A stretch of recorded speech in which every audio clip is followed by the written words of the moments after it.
Hello Priyan, আশা করি আপনারা সবাই ভালো আছেন। তো আমিও ভালো আছি। তো আমরা প্র্যাকটিতে গেছিলাম কড়াইমারি। তো গাইজ কড়াইমারি গেছিলাম হলো 8 মিনিট বাই করবার নিকে।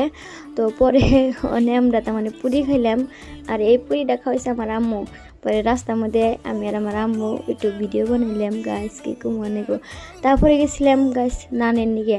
আর দেখুন গাইজ, তার মানে বাবু নান খায়, তার জন্য নান কিনে গেছিলাম।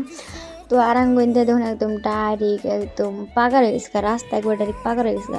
এটা কিন্তু গাছ কানহারা রাস্তা, তার মানে আঙ্গই নেই।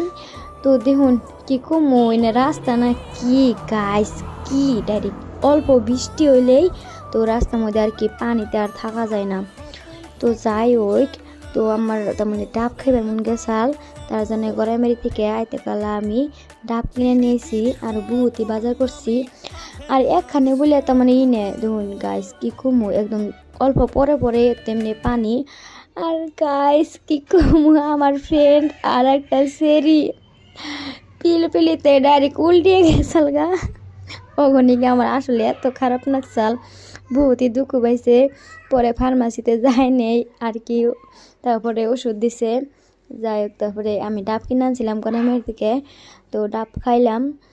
তো আমার খাওয়া দেখে দিয়ে ময়না কুতকুতিয়ে চাই রয়েছে। পরে কি কুমগো থুয়া কি আর খাই আর পরে মনে দিলাম অল্প। তারপরে ভাবছেন যে পানি খাইছে আর ফালে দেবো, জীবনে না। কিন্তু না, এটার ভিতরে না মানে আছে নারকল আছে, তো আমি সেটাই দেখে আনছি নারকল একটা দিবে কেছি। পরে আমার তো খেয়ামি নাই কাটবার নিগে, পরে নীলিটা বললাম যে কাটো।